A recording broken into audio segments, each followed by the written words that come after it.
ست عادات بسيطة علماء هارفارد بيقولوا إنها بتبطئ الشيخوخة وبتحمي عقلك. تخيل تبقى عندك 67 سنة وتقول أنا بشتغل أكتر وبستمتع أكتر ومتحمس أكتر من أي وقت فات. الكلام ده مش تحفيز، ده كلام عالم أعصاب في هارفارد.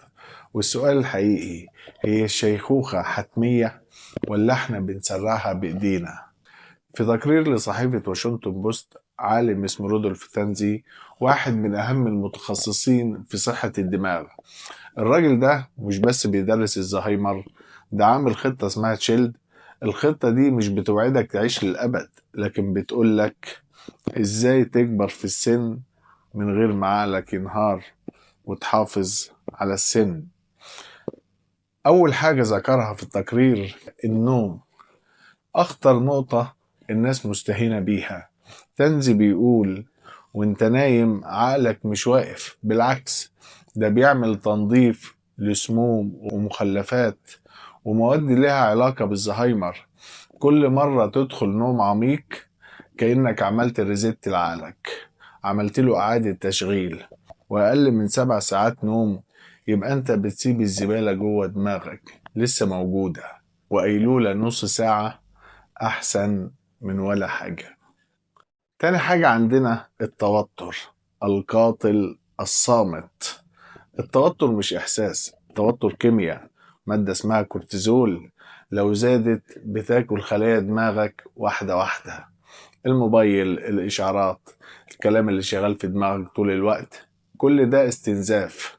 وفي تمرين بسيط، كل ساعة اقفل عينيك، ما تفكرش في كلام، صور بس، مفيش حوار داخلي، لأن عقلك محتاج يسكت شوية. تالت حاجة عندنا، الناس مش رفاهية.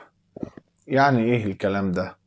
يعني الوحدة مش هدوء، الوحدة ضغط عصبي.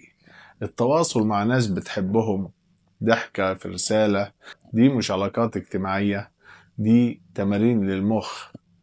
رابع حاجة عندنا، الحركة بتساوي حياة، زي المشي أو أي حركة بتزود الدم والأكسجين. يعني إيه؟ يعني خلايا أقوى، وصلات عصبية أكتر، يعني مقاومة الزهايمر من غير دواء. خامس حاجة عندنا، اتعلم حاجة جديدة حتى لو غريبة. أي حاجة للتعليم، كل مرة بتتعلم حاجة بتبني وصلة عصبية جديدة. أي حاجة تتعلمها كلغة، علم، معلومات عامة، تتعلم حاجة من كتاب، ده اسمه احتياطي عقلي. يوم ما الدماغ يضعف، الاحتياطي ده هو اللي بيحميك. سادس حاجة عندنا والأخيرة، الأكل مش بس شبع. تنزي بيقول الأهم تسعد بكتيريا بطنك، لأن اللي في بطنك بيكلم اللي في دماغك. أكل صحي، زيت زيتون، خضار، فاكهة، مش دايت، ده وقاية. الشيخوخة مش رقم في البطاقة، الشيخوخة قرارات صغيرة بتاخدها كل يوم.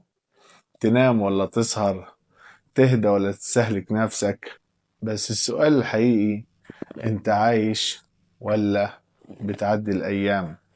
مش عايز أطول عليكم، كان معاكم عبد السلام محمد من قناة شوية عقل، وسلام مؤقت للحلقة الجاية.